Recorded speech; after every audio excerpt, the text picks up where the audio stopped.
Olá, tudo bem? Nesse módulo vamos trabalhar organização e planejamento empresarial. Não aquele planejamento de plano de ação ou algo parecido, mas planejar e organizar o seu dia a dia. Um ambiente bem organizado e atividades bem planejadas são essenciais para a competência profissional, além de trazer altos benefícios para nós, como por exemplo, trabalhar sem estresse, porque as coisas fluem perfeitamente.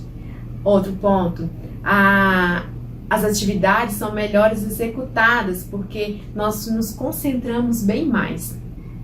Outro ponto, a empresa é melhor vista por todos, pois ela transmite um ar de leveza, onde o cliente tem a certeza de que os seus serviços, as atividades que foram contratadas serão executadas com qualidade e será no tempo esperado. Outro ponto, outro benefício que nós temos com a organização e planejamento é o melhor relacionamento interpessoal. As pessoas têm um melhor relacionamento porque elas trabalham mais felizes e isso é muito bom, né? Um outro benefício é que o tempo é melhor aproveitado, pois se eu me concentro mais nas atividades, eu estabeleço prioridades, então eu aproveito melhor o meu tempo e aí eu não vou correr o risco de chegar no final do dia de não ter feito algo muito importante que eu deveria ter feito.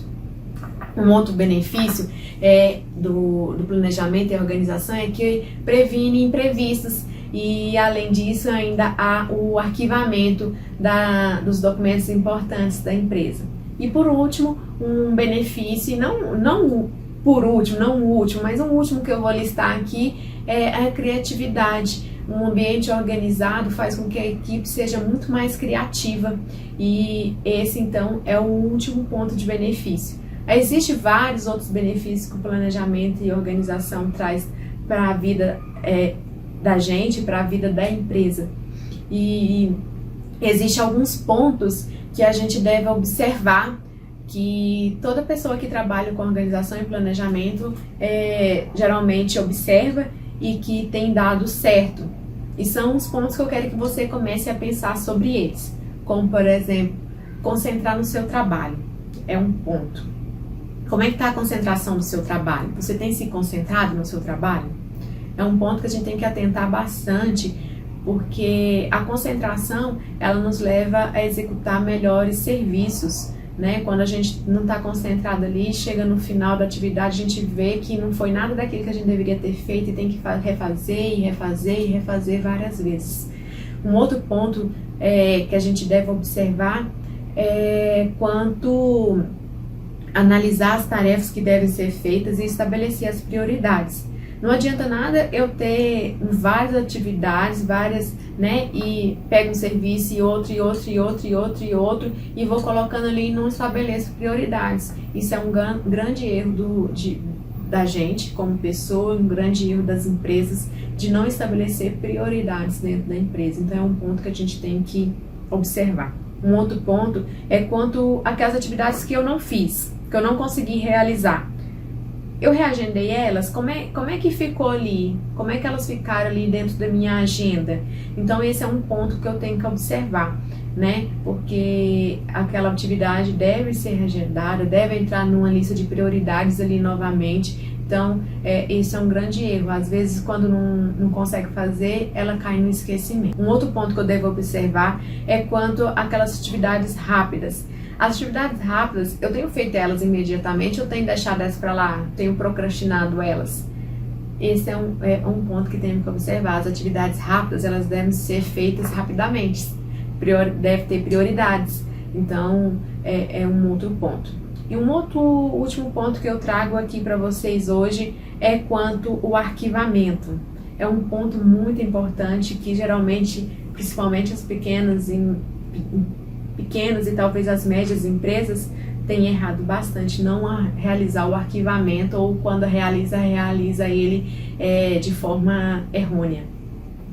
Você tem feito, a sua empresa tem feito o arquivamento dos documentos, contas pagas a pagar, contas a receber, o arquivamento correto das notas fiscais, tanto de compra como de venda, que devem ser feitas. Então, esses são alguns pontos que a gente deve observar, tá bom? Esses pontos serão melhores trabalhados durante os próximos módulos. Aqui eu dei só uma pincelada para você começar a pensar sobre o planejamento, sobre a organização empresarial, né? E você tem que ter na cabeça sempre que um ambiente organizado e atividades bem planejadas são essenciais. No início desse módulo eu falei, são essenciais para a competência profissional, e toda empresa quer um colaborador, todo cliente quer uma empresa que tenha competência profissional, não é mesmo? Então vamos nos atentar mais a organizar o nosso ambiente e planejar as nossas atividades. E para começar nessa atividade, para começar a organizar o nosso ambiente, a planejar as nossas atividades, a atividade desse módulo é você pegar caneta e papel e começar a observar e anotar os pontos da organização e do planejamento empresarial. Dá uma pausa no vídeo, aqui eu vou colocar para você quais são esses pontos e você vai começar a observar. Eu tenho me concentrado? Eu tenho feito arquivamento? Então, todos esses pontos que estão aqui você vai observar. E nos próximos módulos você vai ligar uma coisa a outra e vai começar a fazer as mudanças. Então, papel e caneta e observar o seu dia a dia dentro da empresa, o seu dia a dia, o que você tem, se o seu ambiente está organizado, se as suas atividades estão bem planejadas, se tem estabelecido prioridades ou não, ok? Tchau e até o próximo módulo.